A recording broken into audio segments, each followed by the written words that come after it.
Good morning, everyone.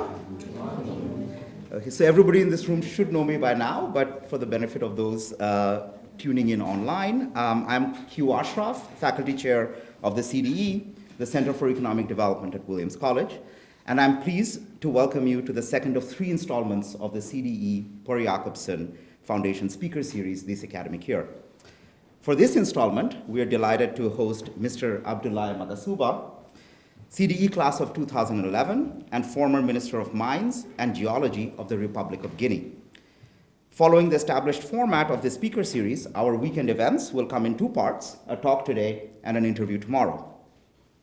This speaker series continues our tradition of bringing distinguished CDE alumni back to campus, providing an opportunity for current fellows to learn from alumni experiences and be inspired to reach similar heights in public service. We're also grateful to the Jacobsson Foundation for its ongoing support of this initiative, which honors the legacy of Jacobsson, a Swedish economist and managing director of the IMF from 1956 to 1963, whose work championed international cooperation in monetary and economic fields. Let me now share a few words about our speaker today. Prior to transitioning to public service in 2013, Mr. Magassouba spent over a decade in the private sector. Early in his career, he worked as an auditor for a firm affiliated with KPMG in Guinea, where he conducted audits, consulting missions for various entities in sectors such as mining, insurance, electricity, telecommunications, microfinance, and trade.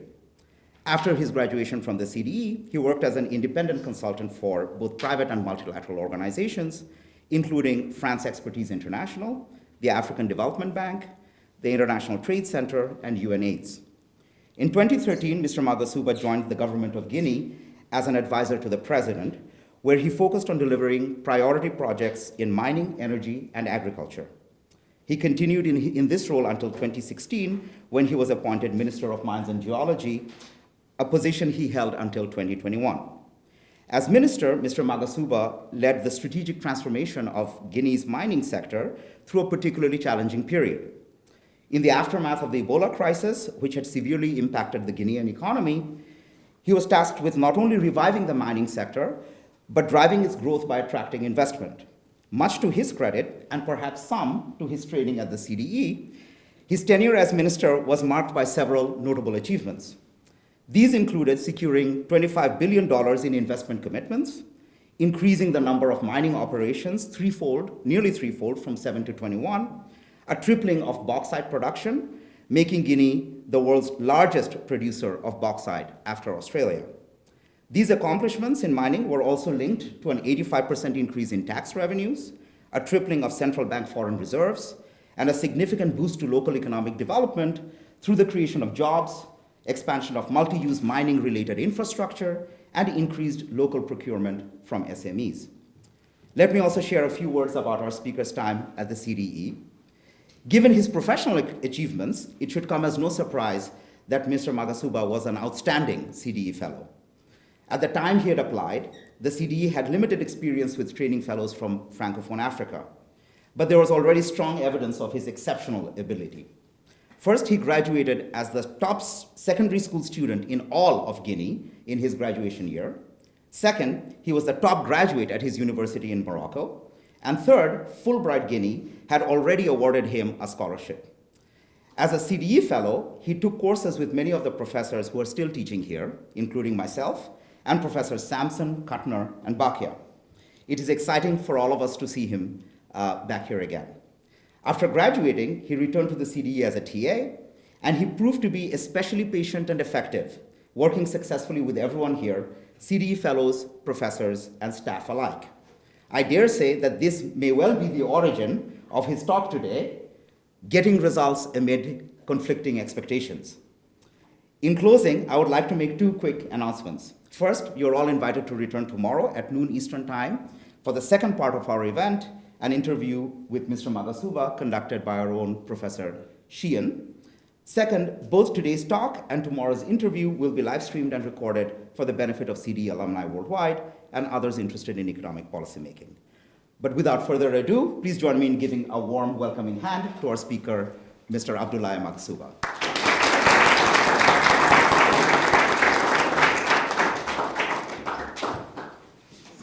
Thank you. Thank you.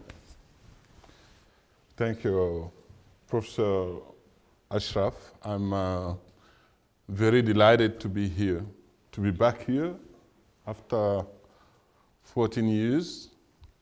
And I'm even more delighted somehow to see how CDE has improved, let's say, the living conditions of students. We'll have time to discuss that aside.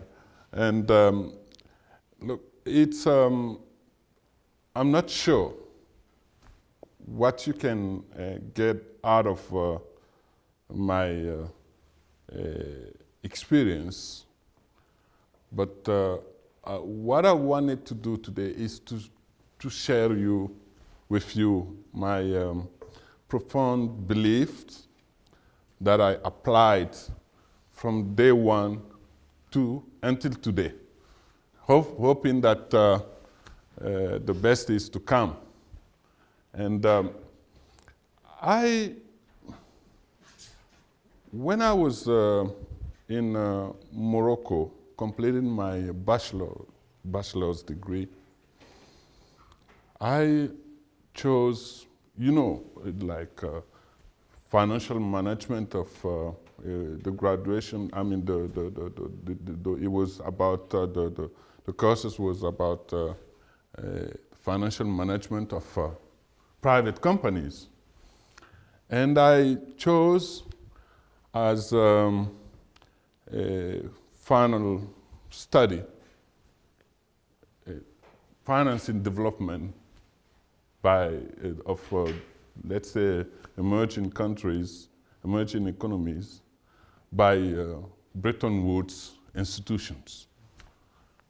When I proposed that, the professors were, they were confused. They said, "We thought you wanted to work with private companies. Why are you doing this?" I said, "No, that's what I'm passionate about."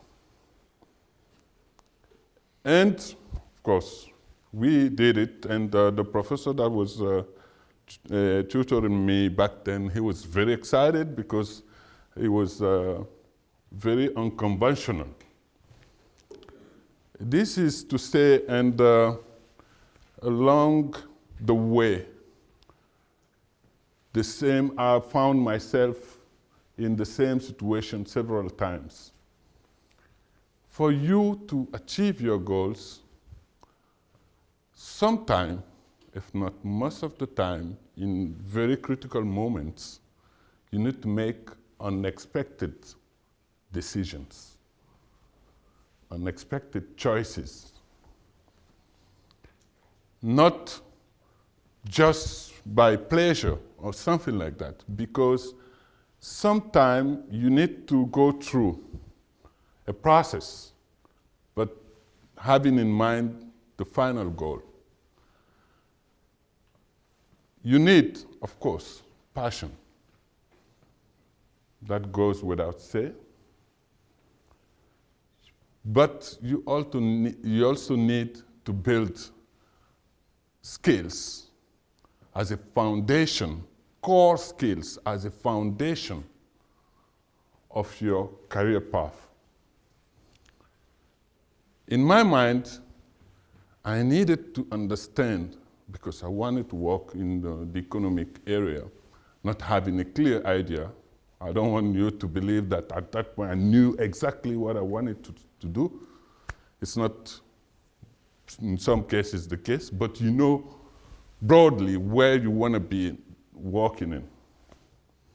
So I wanted to understand how the private sector works. That's why I chose that degree. But the end goal was to work to serve the country, just to make it simple. And when I completed my degree, I came back to Guinea. And Again, unexpected choices, decisions. My father, who was a public servant with a lot of connections, not rich, but with a lot of connections within the public administration and with public companies, had a friend of his that was running a state-owned company. And he had obtained a job for me. And when I came, we sat down, he said, okay, Abdoulaye, I have a job for you. Here's the phone number of Mariam, my friend. Call her and go take the position. I said, Dad, thank you for what you've done for me. But please, keep that job. I will try to see what I can do by myself. And then, if I don't succeed, I'll get back to you. And then, actually, I had a plan in my head. I wanted to understand the private sector. So, for me, the best way to do it is to work somewhere where you can work week after week on different industries. So an auditing firm was a good place for that. You spend 2 weeks on a mining companies, and then you write the report and then go to let's say, an insurance company, and then a health company, agriculture company. You cover the whole economy, in nitty-gritty details. So I went for the auditing and consulting company, KPMG. Back then it was Anderson. And when I went there, actually, I was a trainee. So I turned down a job to become a trainee somewhere else, because that's what I wanted. And when I was there, I spent the first week standing like this, just copying things. Copy machine. And guess what? I had a colleague of mine I found there, that was standing just by my side, doing the same thing all day long, 8-10 hours, making copies. But at the end of the week, I was like, okay, I don't want to be doing this for a long time, so what could I do? So I said, okay, you're copying documents, so you can make copies, a full copy of all the documents of the entity you guys, the team is working on. So I made maybe 500 pages or 1,000 pages of all the documents of, it was a development project, of that development project. And I took it home. Friday, Saturday, Sunday, I didn't go out. It was just reading. Monday morning, we had the technical meeting with the head of the assignment. And then every time he asked questions, I was answering. I just started a week ago. Some of the guys were here, maybe they've been there for 3 years. But I was the one answering the questions. He was like very, cautious about giving me too much space. But I thought he didn't notice it. But at the end of the meeting, when we were headed out with my colleague I was making copies with, he said, Abdoulaye, come back. So you're not going to work on the copy machine anymore. Go work with the technical team. So from that point on, I kept doing the same thing. Again, core skills. If you work in an auditing and consulting firm, they have a very, let's say, high standards in terms of work ethic and fight against corruption, how you behave, how you write reports, everything. It trains you for everything, the core skills you need in any kind of position. So then, of course, over the years, I got more responsibility, and after 4 or 5 years, I decided, okay, I'm done learning the minimum I needed to get the core skills. So I need to move to something else. And I went to see my boss. I had a permanent contract. And I said, I don't want a permanent contract anymore with you. He said, what? Everybody's looking for that. Why you don't want it? I said, no, I want to be a consultant. But he said, it's risky for your career. I said, no, I want to use my time as I want and deliver to you things you want me to deliver. I don't want you to check if I'm here at 8 a.m. and still here at 4 p.m., no. And I have my personal project I want to work on. I said, okay, I want to work on the development projects. You see, the trend, getting close to the government, to the public sector. So then he finally accepted, because I threatened that I would leave if I'm not transferred from the auditing to development projects.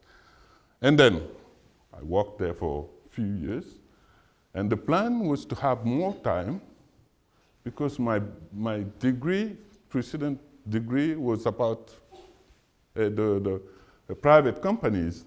So I needed to be trained, to have more training to handle policy, the country's policy issues, right?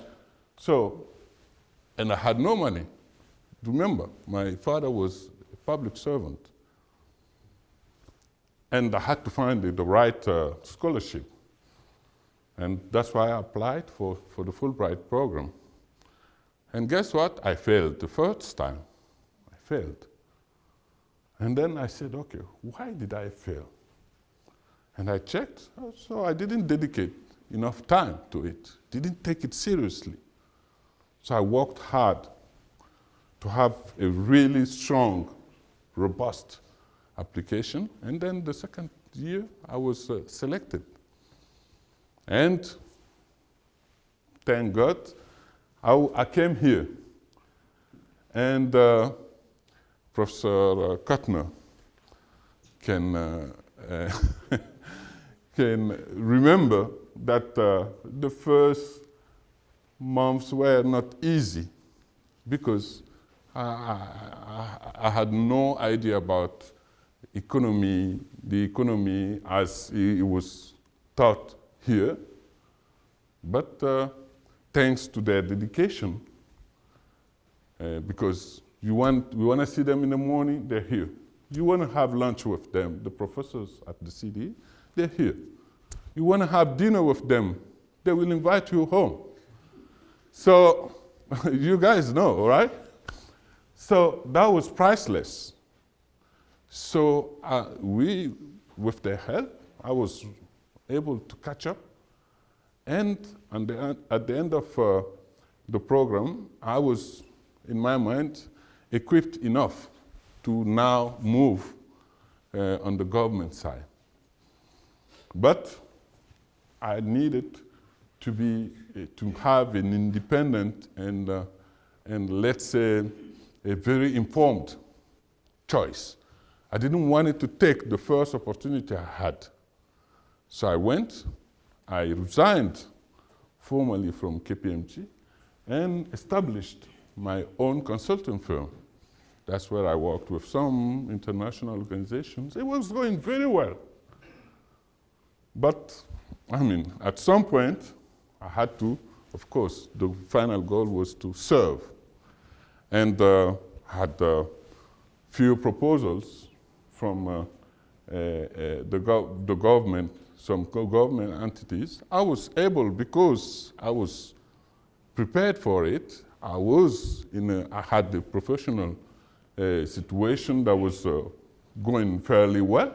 So I was able to refuse, to decline some of them, until I get what I was looking for.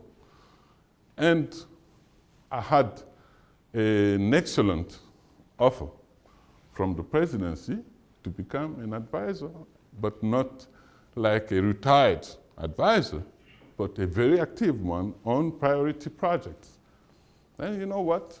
Being an advisor is the safest place to be at, right? You don't make decisions, you make people make decisions. If it fails, okay, you usually hear that, people saying, okay, it's the guy that didn't make the right decision. I gave him the good advice, he didn't follow, right? So that is common. So it was a safe place. I was really relatively young, in my early 30s. It was a safe place to learn, and build credibility. Provide something, a value added to what was done there, but I didn't forget I had to learn, because I had some contacts, I would say, with the public administration when I was working on the development projects, namely in the health sector. So I discovered that, yeah, there is something to do, because there was some foundation I could contribute to in developing. But I wasn't working inside the public service, which is a completely different story. So my first concern was, how do I use efficiently my time? So you come, you used to be busy, have deadlines, be accountable, and in a very professional environment. But now it's about one thing you're working on, but with all the bureaucracy around, it was meant to take a week. Now it's taking 6 months.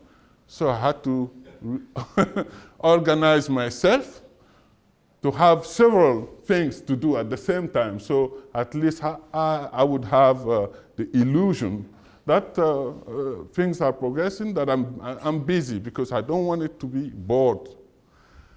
And the second thing I was doing is every single day to go to the office of a senior guy, be at the presidency or in the ministry, and have a chat, learn how this works. How can I survive in this environment? And there was a guy, a senior guy at the presidency, I used to go see. We had a plan. I made him accept to receive me once in a month for 1 hour so that I can learn, just listening, just asking questions. So it's important in your career to never say that, okay, I'm done learning. I'm good now. Once you say that, I mean, you will always find people that have more grit than you, that are ready to do more than you're doing to progress. And these 3 years were exceptional for me. I could work on big mining projects, participate in negotiations, very critical negotiations, understand how things work in the very complicated, complex energy sector in the country, and I learned a lot. And at some point I was thinking, maybe I'm ready now for the next step. And that was just in my mind. And one day I had a call from a Chinese colleague telling me, okay, congratulations, Mr. Magassouba. I said, what? So you are the next Minister of Mines. I said, what? It's my first news. And you know, the guy was so respectful of the state, he got scared because he thought I had the information. And it turns out I didn't have any such information. So he started in, so I'm sorry, it's a mistake. But I knew, coming out like that, it means that he's heard or seen something. So I called a friend of mine that had a lot of experience in mining in Africa and globally. I asked, I've heard this, what do you think? She said, it's not the right time. I was shocked, right? My ego was, right? But I took 10 minutes and then I calmed down. I said, maybe she's right. I'll keep working as I'm doing. My goal wasn't to be minister.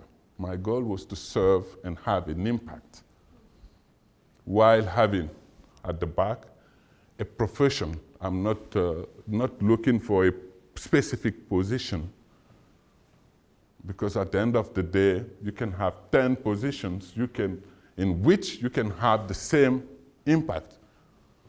So I kept working. That was end of 2013. The timing is very important. I was finally appointed in early 2016, 4th of January in 2016. And guess what? Between the end of 2013 and December 29, 2015, we had Ebola crisis. And Guinea was the most hit countries. There are 3 countries that were really hit by the epidemic.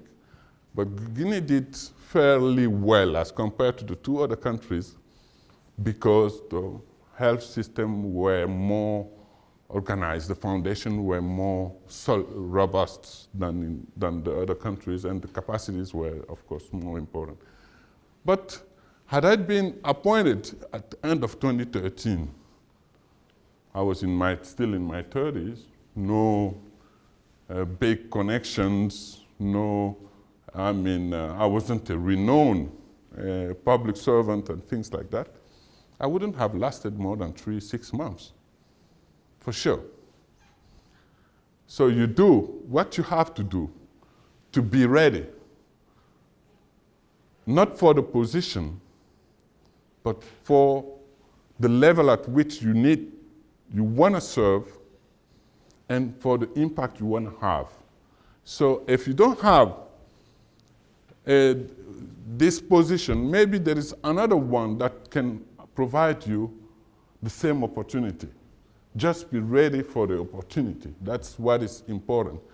And do not take failures for bad things. Sometimes it saves you, because that saved my career so far, not being appointed at that point. So now, fast forward 2016, we're just getting 5 days after the Ebola crisis. So it was still complicated how to revive the sector, how to make investment happen. The reforms had started, 4 or 5 years ago, but we still had this weight of the Ebola crisis on the industry that was stalled maybe for 2 years. So I had to set priorities and make sure I can deliver. So when you want to make things happen, you don't necessarily need to work on all fronts. It's important to choose critical priorities that can unlock the potential of what you want to achieve. The mining industry, we had reforms that were going on for 4 years. the review of mining contracts, the cadastre, the mining cadastre, that's where all the mining licenses are dealt with. The reform were going on for 4 years. The lesson I had, and my position at that point was that even a good reform shouldn't last for too long, especially when it's linked to investment. When it's linked to investment, the reform shouldn't last for too long because uncertainty is not good for investment, even if it's good and uncertainty. If I expect that my position as an investor is going to improve through the reform, I'll wait until the reform is done. If it's not done for 4 years, I'll still wait, even if I expect a good outcome from it. So we had to finalize all the reforms for the cadastre, transparency, the review of mining contracts. But the big challenges were, in that environment, were many. You had the conflicting interests and expectations from different stakeholders. The mining companies, they want to invest in a safe environment and get the highest return from that investment. The communities, they want the living standards to improve. The government want to have more development and more room to invest in public infrastructure, in education, in health. You also have, of course, NGOs that are scrutinizing everything that is happening in terms of responsible mineral development. So with all these players around, one of the things that was important, it was transparency. Make sure that the information is out so that we are certain that there is no misinterpretation or misunderstanding across the stakeholders. The other thing, if you have many stakeholders, you need to have a minimum consensus understanding around the reforms that you are ready to implement. In addition to these conflicting expectations and interests, you also have time constraint. So I decided, prioritizing in a time constraint, I decided that the first year I will only focus on 3 things. One is the cadastre, because it's the entry point of investors.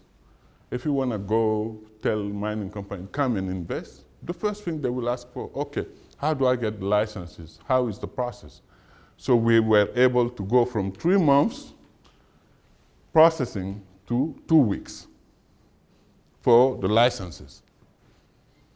So it was key for us to, of course, conclude the review of mining conventions and to clean up everything in the first year.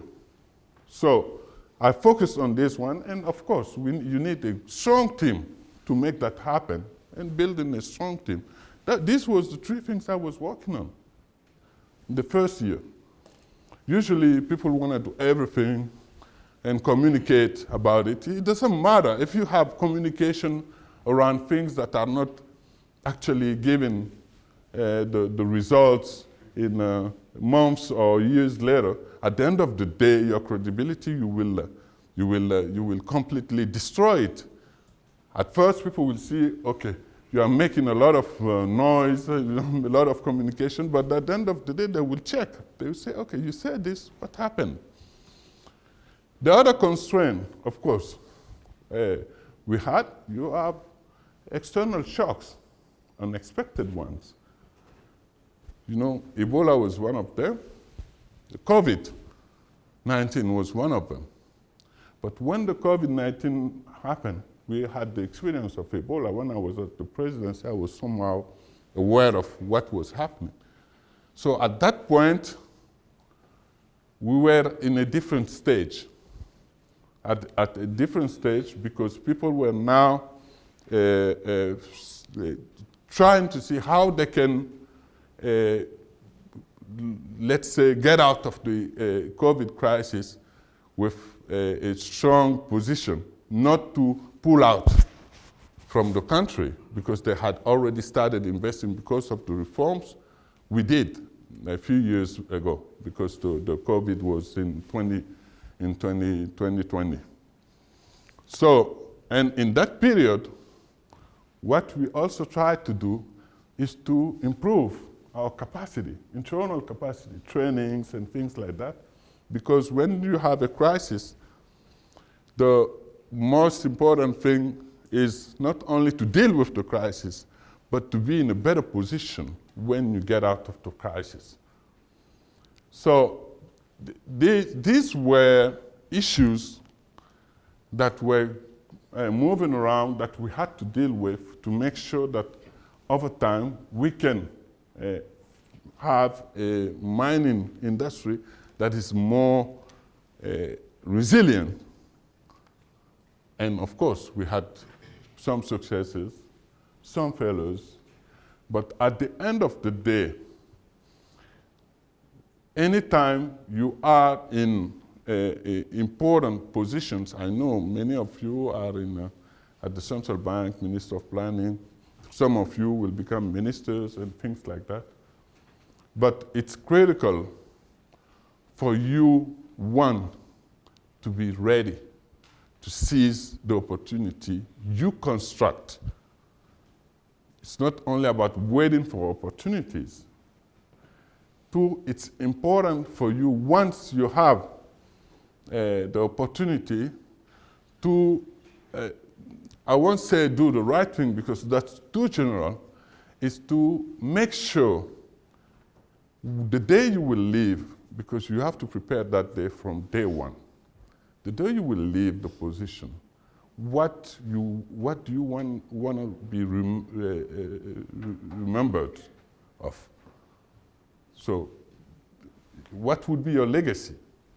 No matter the position, what would be your legacy? Because at that point, if you have done many, many things, nothing meaningful, at the end of the day, people would say, okay, he was very energetic. That's it. Or she was very energetic. That's it.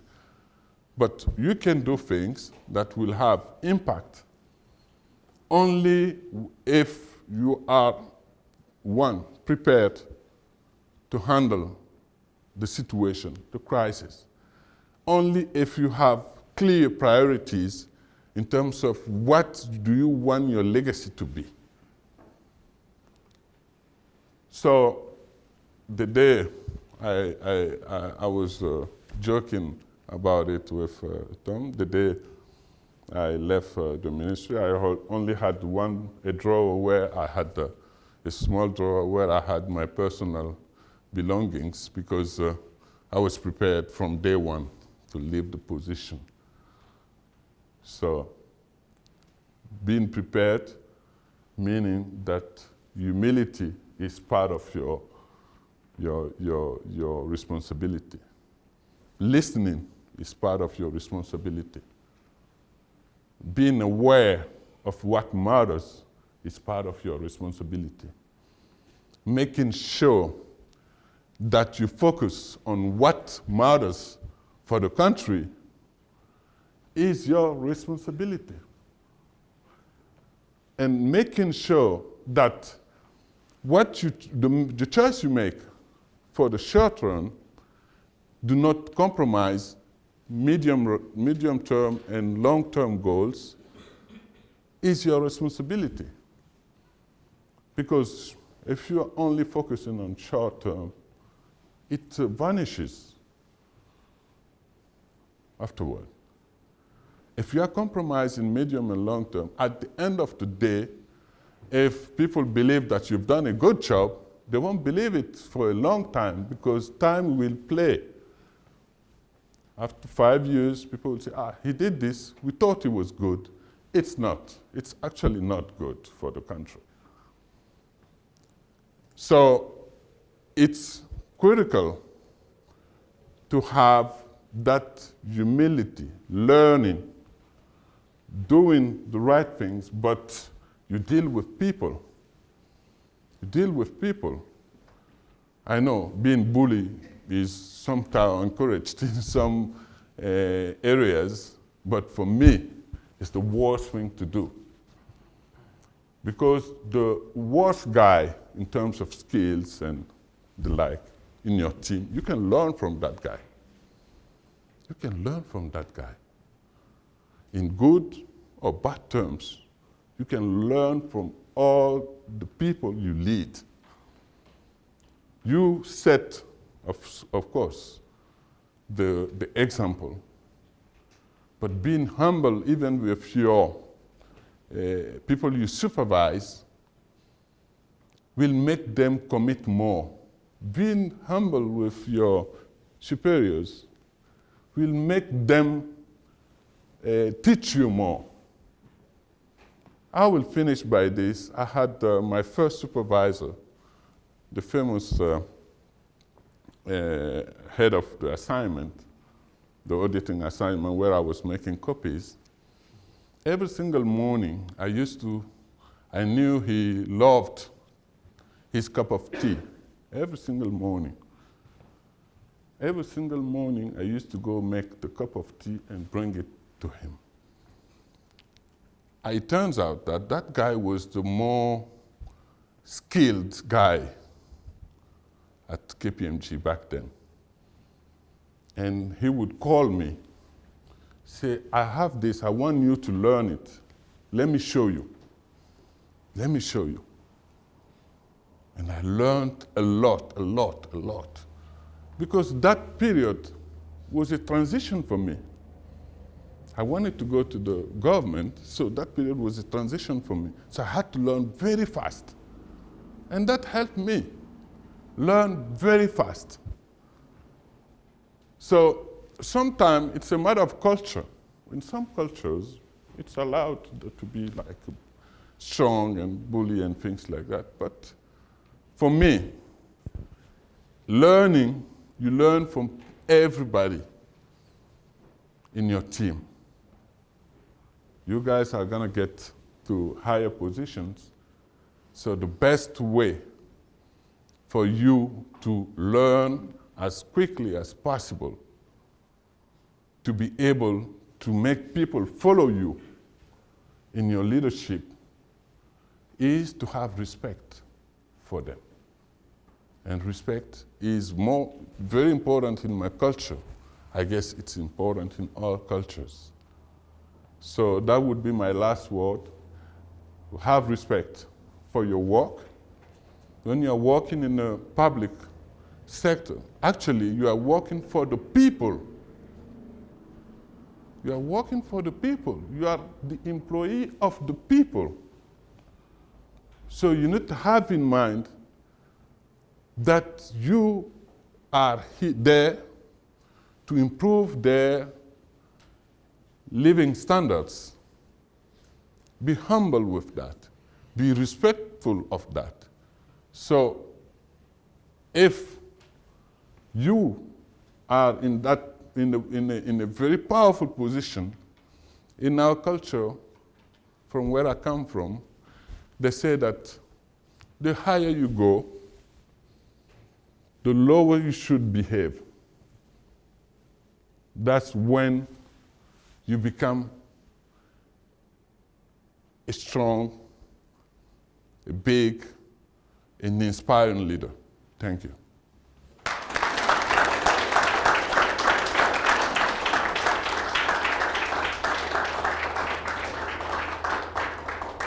Thank you so much, Abdoulaye Magassouba, for a very inspirational and insightful talk, bringing in insights from your personal experience to offer really wonderful career advice that I very valuable for those in the room here. So we will have time for questions. I'm sure there'll be plenty of questions to arise. So the way we'll set this up, folks, is as follows. We will, Mr. Magassouba, you're welcome to take questions as people raise their hands.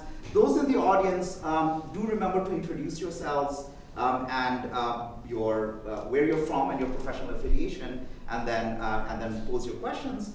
We probably have about 20 minutes or so for Q&A. All right? Thanks, you guys.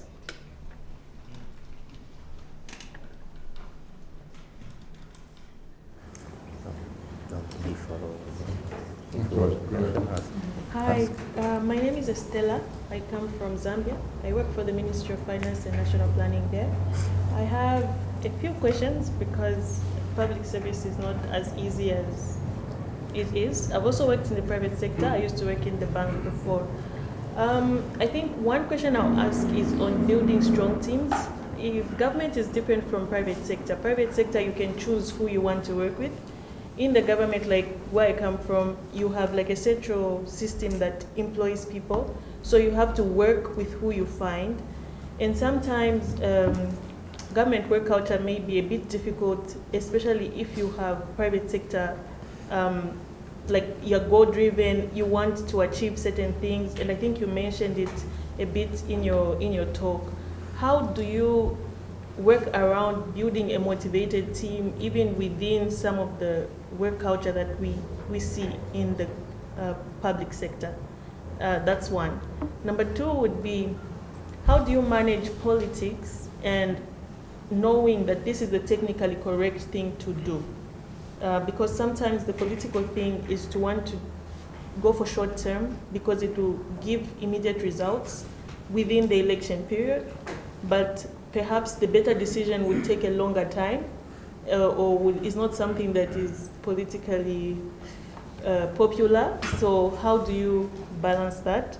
The last one is, what do you do now? What's your plan? Thank you. Okay, thank you.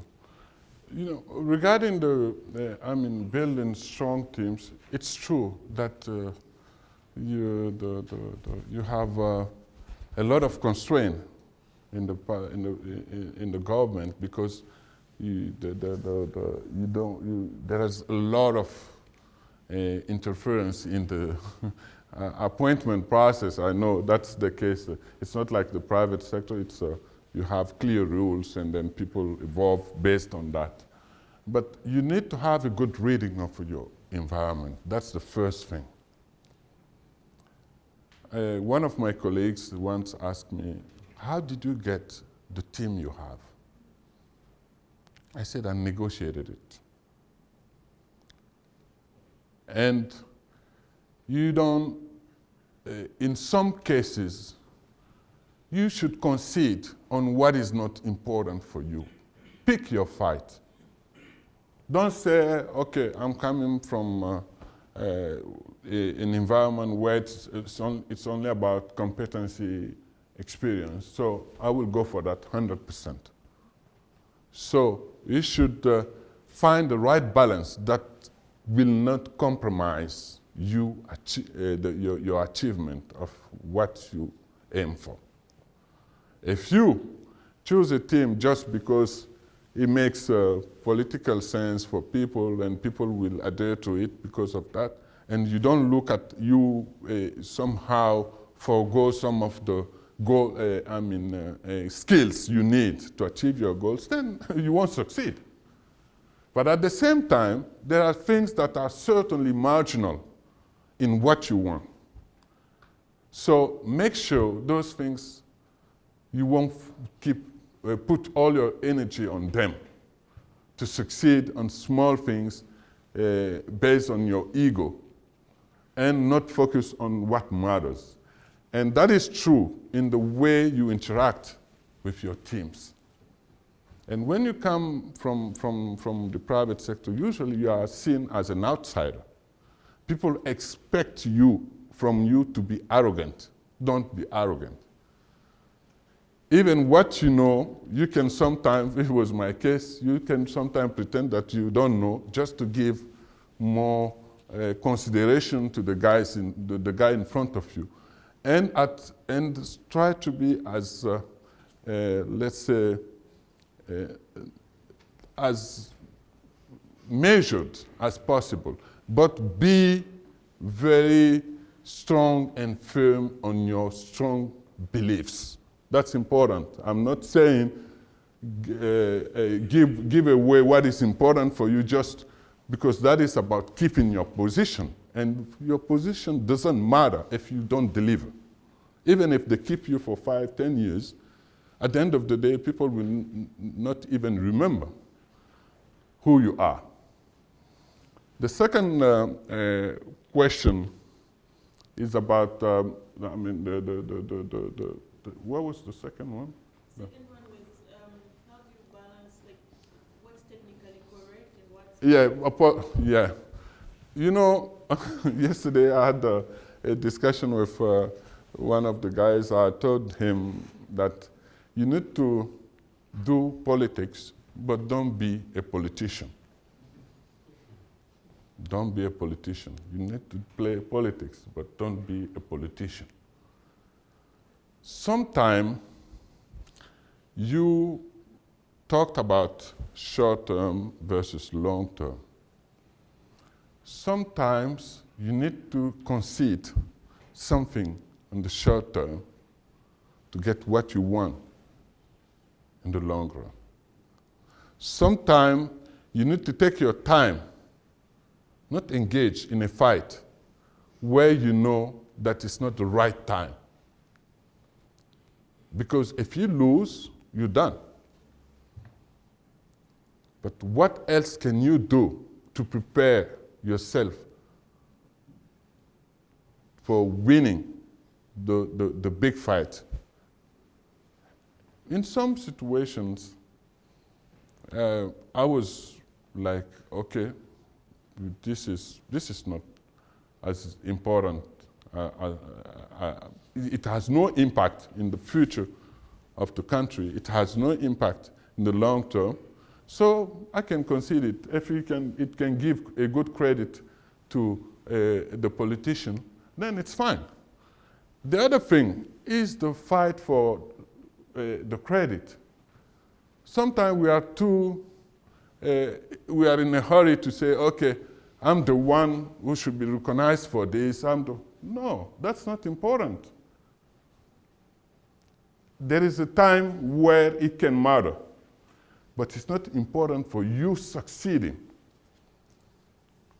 I was working somewhere under a supervisor, and I spent years with the people from the World Bank. I used to do all the technical work, and the guy was the one presenting it. So it was the one that was getting the credit. I didn't care at that point. But when the guy left, they came, I was at KPMG, they wanted to, they didn't want it to extend the contract because they said, no, the key guy is not here. So we should cancel the contract. And they came to check, they discussed with everybody. You know, when we finished, the head of the mission, he asked me, Magas, where were you all these years? I said, I was here. He said, you sure? I said, yeah. All the work you saw, I was the one who wrote the procedures, did this, that. I said, okay. And we kept the contract. Had I been fighting for the credit at the beginning, I mean, I would have lost. Talking about the next step, you know, again, be prepared, get your fundamental skills, and have a profession. Because the position you can lose the position. But if you have you have foundations the foundation, the skills, and you have a profession, you can still work. Now, I'm in a transition somehow. For now, I'm a consultant. And the skills I built, the network I built, I try to get some return from that. But anytime I can serve, I will. It's not about a position again. If somebody comes to me, and it happens sometime, even now, to say, okay, we have this issue, can you help? I do help, because it's about the country. One mistake people make, especially in our countries with many ups and downs in politics, is when they are not in a position, they start just bad-mouthing and getting away. Actually, if the country is not well run, at the end of the day, you're going to take the hit. So whatever you can do to make the country move forward, you can do it maybe at a small or medium or high level. But we can contribute in many different ways. Being here, presenting Guinea, showing what is the potential of Guinea, gives you a different perspective about Guinea. That's my way of contributing. That's my way of contributing, beyond, of course, the fact that I owe to the CDE most of the things that happened to me after my graduation here. And, you can contribute anywhere you are, whatever your situation. It's not about the position. Again, it's not about the position. I never applied for a position in the government. I earned them by helping. The first thing I did was to advise the presidency. They were consulting me while I had my own firm.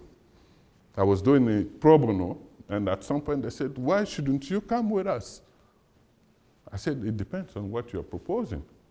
I declined a couple of proposals, but at the end of the day, and when I had that proposal, it was a very good one. As I told you, being an advisor is a safe place to start in the public service.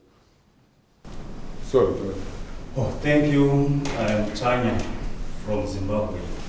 I work in the Office of the President Cabinet under the Minister of State for Provincial Affairs and Devolution Office.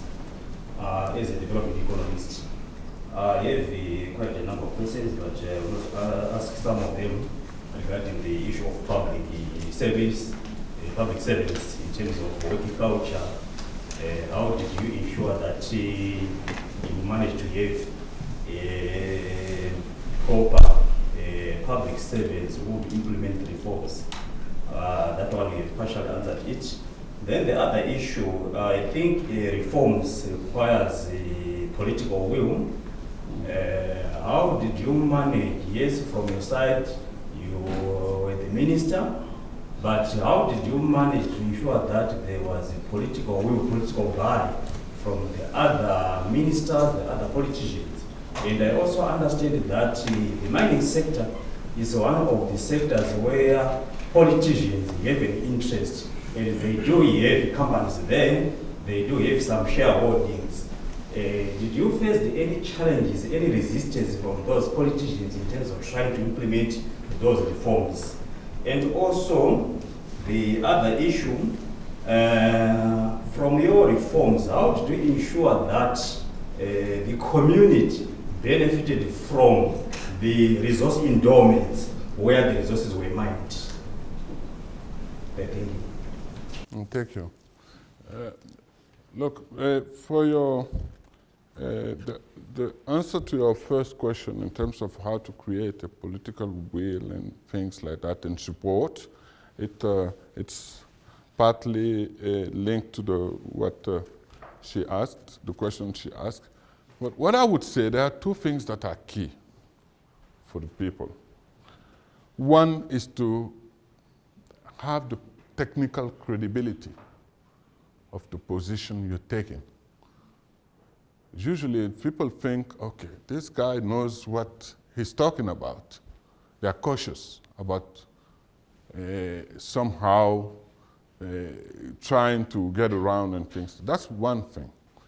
The second thing that is also important, and that is key, with especially with your superiors, the minister and the president, it's for them to be convinced that you have no vested interest. That you have no vested interest. Look, I can't get into the details, but sometimes I had, between four walls, fights with my boss. But at the end of the day, he was convinced that, one, I knew what I was talking about. I prepared. I was in the, because sometimes when people become ministers or they get to high levels, they just want to sign documents and then move and get the credit. And no, you need to read, keep reading. And my goal was that, okay, I'm minister today, but tomorrow I might not be minister. So I need to keep that, my work habits, I need to keep them tomorrow so that when I go back to my consultant firm, I can work. But if you lose the work habit, then you have a big issue. So these two things. The third one is if you believe, strongly believe, that foregoing a position will make you lose credibility and miss your goals, stick to it. At the end of the day, people will, you will have a kind of reputation. Some people used to say, okay, Magassouba, you are stubborn. For me, that's a kind of good reputation, because some will even not try, because it's, no, we're not going to succeed. The other thing is about the interests. In mining, there is a lot of interest. I was, one day I was threatened by even a politician that he wasn't in a government position, but he was outside the government, but he was a political figure. He threatened me. Look, if you do this, I'm going to go to the radio, I'm going to do this, I'm going to do that. But if you need to be sure, one, that the position is technically sound, based on the law, the procedures. Two, make sure that you have no interest in anything that you are deciding on. You are not in a situation of conflict of interest. Because one thing is sure, you can do it once, people will not know. Twice, but at some point people will know that this guy he's doing favors to, it's his cousin. This company, his wife has some interest in it. So these are things, really, it's sometimes difficult in some environments, because even your family will be putting a lot of pressure on you. The social part is one of the most difficult parts to deal with in some environments. The last thing about the communities, that is one of the key challenges that we still have in the country. But we try to improve things, especially in terms of environmental and social impacts, but also in terms of economic impact. Fortunately, we had a fund that was set up in the mining code that is named the Local Fund for Economic Development. So 0.5% or 1%, depending on the mineral, of the revenues of the mining companies are paid directly to the communities, and they have development projects that they can fund with it. We started in 2019. It wasn't perfect, for sure, because it was the beginning, and the setup we had we built all of it piece by piece, but he provided some impact. And what we noticed in one specific mining area was that the conflicts, the protests, reduced significantly after the implementation of that fund. So that is, and of course, the monitoring of the obligations of mining companies is key, because if sometimes people can save money, and not all of them have the same level of governance in terms of standards, economic and social and governance standards. So you need to really have a strong monitoring system. One of our weaknesses were that we didn't have enough capacity to monitor all the mining companies and all the time. But that is something we try to work on, and that is something that is really critical in making sure that the companies, they follow the right standards. One of the things we did in the conventions, we used to insert IFC standards that would give at least a reference level that you can test things against.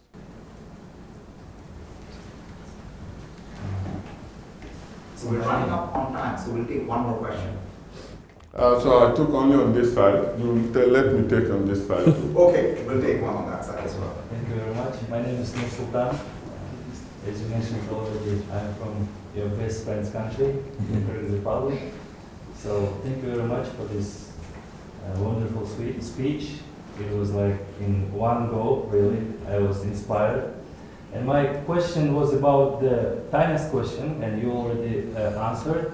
So my second question is, Professor Ashraf, when he was introducing you, he mentioned that the central banks of Guinea's foreign reserves tripled when you were Minister of this mining.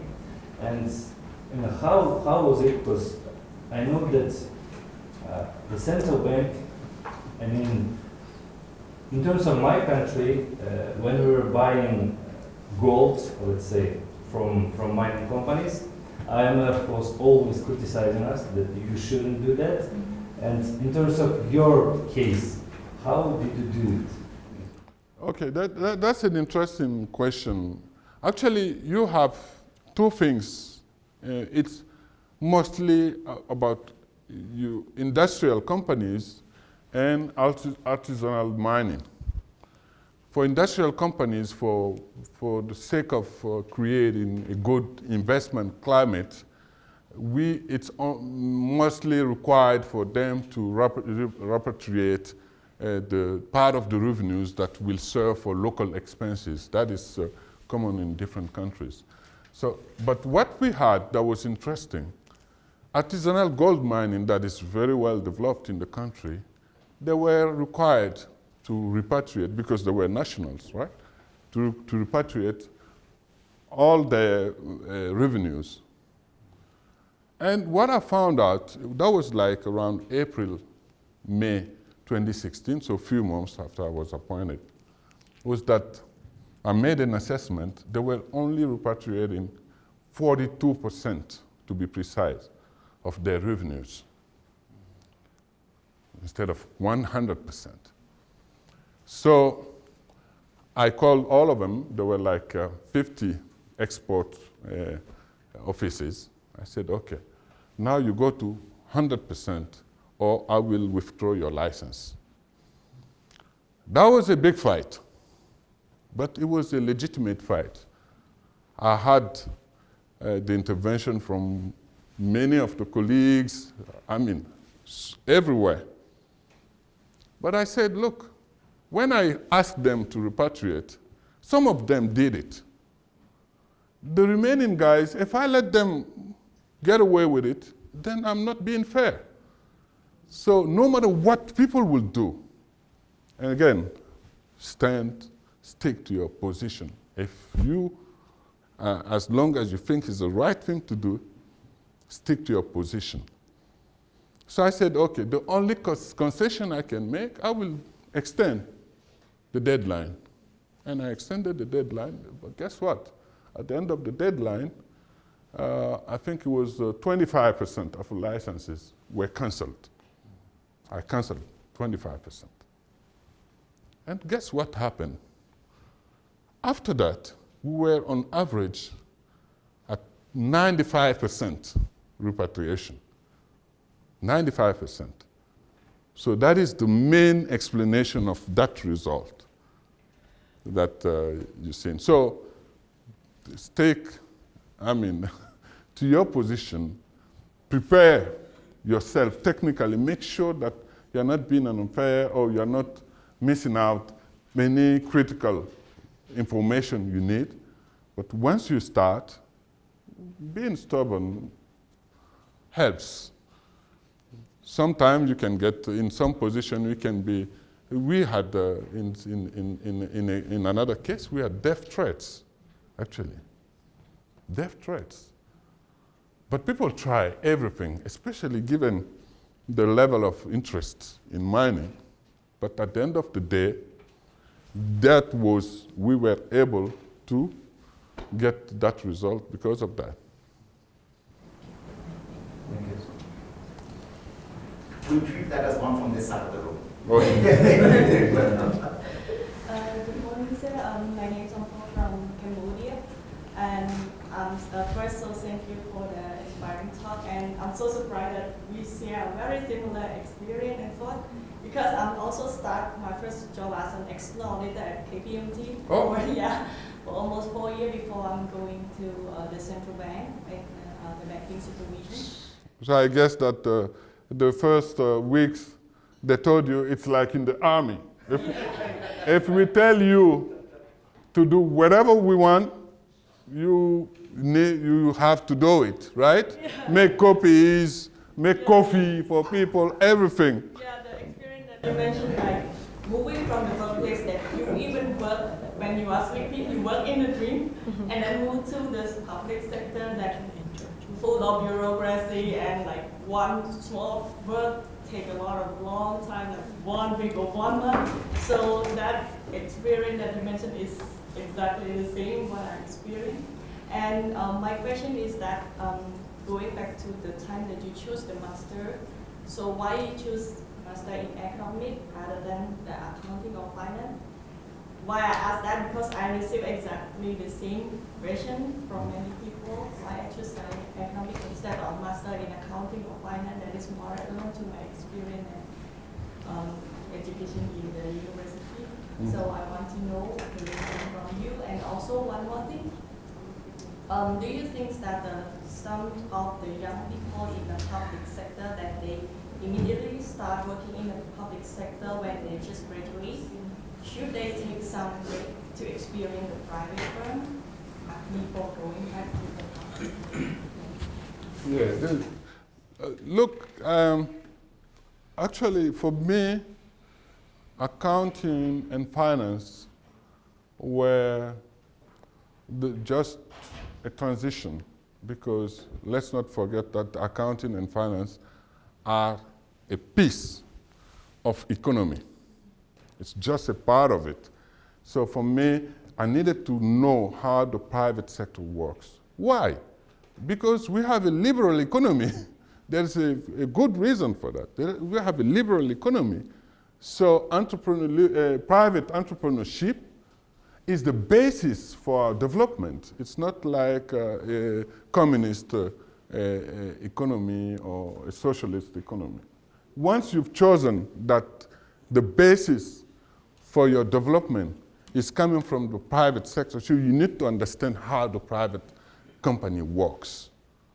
So even when I was minister, some of the things I was hearing from people that came directly from the university sometime that didn't work in the private sector, did signal to me that they don't know how a private company works. If you don't know that, you can be a very good actor, development actor in our countries that have a liberal economy based on the private entrepreneurship. So that was it's like a starting point. But then, for you to be able to design and implement good policies, you need to have a broader view. Part of what Professor Kotner is teaching is that there is accounting in it, but it goes way beyond that, right? Part of what Professor Ashraf is teaching, you have some accounting and finance in it. It's a kind of basis, but you expand it with an economic degree. So the second thing, you know, every single person has his or her own career path. So I won't say that young people going directly to the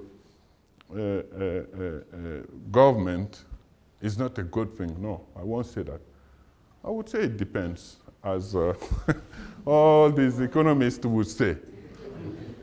It depends on what? It depends on where you're working, what you're doing, who you're working with. I had, when I decided to go to the government, actually I had a senior minister, that very respected senior minister, that offered me 2 or 3 positions. It was difficult for me to refuse because he's a senior. I didn't want it to be to open a fight with somebody as powerful as he was. But the positions were not good for me in terms of environment, in terms of impact, the impact I wanted to have. So I declined, and then this one as advisor was a good fit for me, energy, mining, and agriculture. And I was like in a dynamic, active position. So it depends. What is important, I think, in that case, is to choose where you can learn what is the most useful for you in your future, in your planned career. Again, I said it at the beginning. You need to construct, build the opportunities. You don't wait for them. You need to construct and build the opportunities. In some cases, you can depart a bit from your career path just to be more, in a better position to come back to your career path. So, and it depends, of course, on the environment, but it depends on you. What are you doing on your end to get sure that you are building up things? Nowadays, information is everywhere. You can get access to any information. So you can prepare yourself, but the environment in which you are can prepare you to where you're headed. But make sure that you simply make the right choice when you get to the public service. It's not about starting in the private, starting in the public. In the private, had I gone to that position I was offered, guess what? I would have stayed there for 18, 20 years because I had a friend of mine, the position my father offered to me, I had a friend of mine who took that position. He spent 20 years in the same position. And the funny thing, when I was minister, guess who was my neighbor?